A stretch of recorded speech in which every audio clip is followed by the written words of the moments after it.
Welcome to the masters academy of sciences. आप सबको मेरे चैनल पे खुशामदीद। चैनल को सब्सक्राइब कर दें। शुरू करते हैं हम आज की वीडियो। तो हमारा जो वीडियो है वो हमारी physics class 9th unit number 1 से फिज़िकल क्वांटिटीज़ एंड मेजरमेंट्स। ठीक है जी। तो फिज़िकल क्वांटिटीज़ एंड मेजरमेंट्स को पढ़ने से पहले हमें पता होना चाहिए कि फ़िज़िक्स है क्या। ठीक है जी। तो हम फिज़िक्स का बेसिक इंट्रोडक्शन लेते हैं कि physics is the branch of science that deals with the study of matter, energy and their relationship. ठीक है जी। मैटर आप जानते हैं, कोई भी चीज़ जो वज़न रखती है और जगह घेरती है वो मैटर होती है। और energy the ability to do work, किसी भी जिस्म में काम करने की सलाहियत को एनर्जी कहते हैं। और इनके दरमियान ताल्लुक़ को हम जब स्टडी करते हैं तो साइंस की उस ब्रांच को हम फिज़िक्स कहते हैं।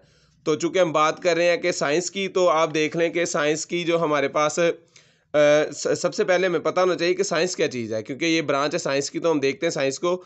साइंस जब से दुनिया बनी है, इंसान तजस्सुस में रहा है कि चीज़ें कैसे काम करती हैं, तो उसने इसके बारे में ऑब्जर्वेशंस की हैं, उसके बाद उन पे तजर्बात किए। तो ऑब्जर्वेशंस और एक्सपेरिमेंट्स के बाद जो इल्म हासिल हुआ उसे हम साइंस कहते हैं। ठीक है जी। साइंस एक लैटिन वर्ड है जो कि साइंसिया से निकला है, जिसके मतलब है टू नो समथिंग, मतलब कि किसी चीज़ को जानना। ठीक है जी।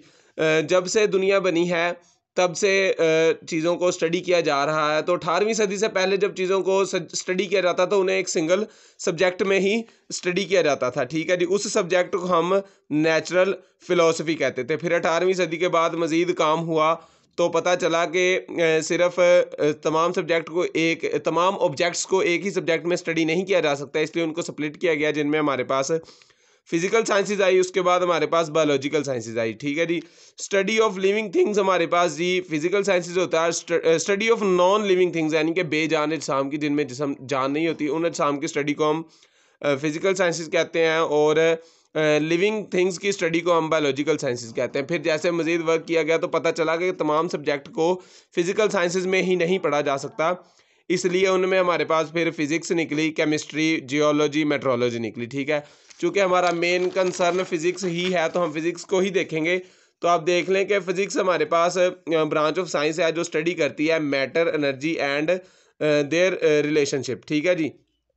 तो फिज़िक्स के जो लॉज हैं वो हमें कुदरत को समझने में मदद देते हैं। ठीक है जी। फिज़िक्स की वजह से दुनिया जो है वो एक ग्लोबल विलेज बन चुका है। देख लें, आप अपने मोबाइल्स फ़ोन्स देख लें, आप अपने कंप्यूटर्स देख लें, लैपटॉप्स देख लें, कार्स देख लें, एरोप्लेन्स देख लें। ठीक है जी। आप उसके बाद घर के अप्लाइंसेस देख लें, बिजली बन गई है जिससे हम अपने एसी चला सकते हैं। गर्मी लग रही हो तो एसी चला सकते हैं, सर्दी लग रही हो तो हम अपने जो है वो इलेक्ट्रिक हीटर्स चला सकते हैं। उसके बाद आप देख लें कि हमारे पास सफाई के लिए वैक्यूम क्लीनर्स आ गए। तो इसने दुनिया के कामों को बहुत ही आसान कर दिया है। ठीक है जी।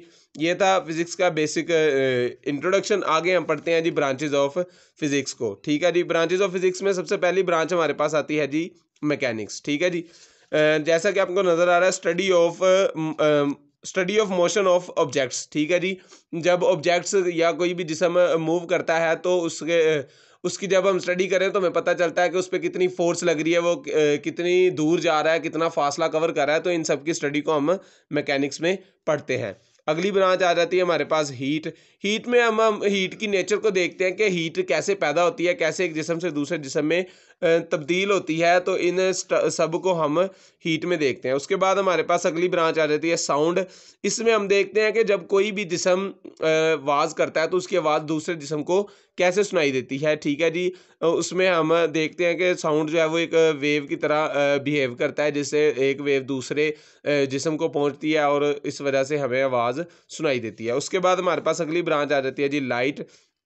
इसमें हम फिजिकल एस्पेक्ट्स को पढ़ते हैं लाइट को, कि हमारे पास लाइट की नेचर क्या है। ठीक है जी। लाइट की इंटेंसिटी क्या होती है। इसमें हमारे पास लाइट रिफ्रैक्ट कर रही है, रिफ्लेक्ट कर रही है। तो इन सब की स्टडी को हम लाइट या ऑप्टिक्स में देखते हैं। उसके बाद हमारे पास नेक्स्ट ब्रांच आ जाती है जी इलेक्ट्रिसिटी एंड द मैग्नेटिज्म।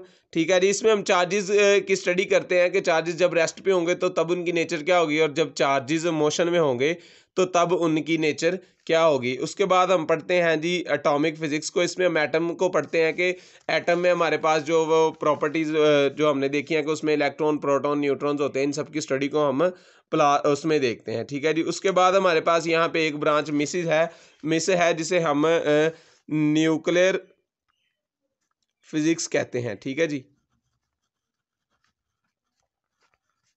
इसमें हम जो है वो न्यूक्लियर फिजिक्स में हम जो है वो एटम के इंटरनल पार्ट यानी कि न्यूक्लियस की स्टडी करते हैं। उसके बाद हमारे पास आ जाती है जी प्लाज्मा फिजिक्स।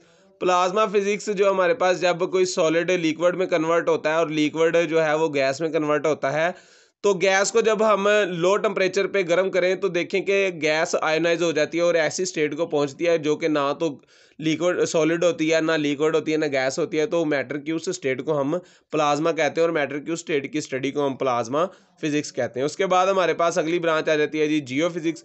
जियो फिजिक्स में हम ज़मीन के इंटरनल स्ट्रक्चर को पढ़ते हैं, ज़मीन के अंदरूनी साख्त को पढ़ते हैं। तो ये थी हमारे पास फिजिक्स की ब्रांचेज। उम्मीद है आपको समझ आ गई होगी। अगर कोई भी क्वेश्चन हो तो आप नीचे राइट डाउन कर दें। बहुत शुक्रिया वीडियो को एंड तक देखने के लिए। चैनल को सब्सक्राइब कर दें ताकि आपको ऐसे ही रेगुलर नोटिफिकेशन अपडेट्स मिलती रहें और आप मेरे चैनल से अपने कंसेप्ट्स को क्लियर करते रहें। बहुत शुक्रिया। अल्लाह आपका हामी नासर।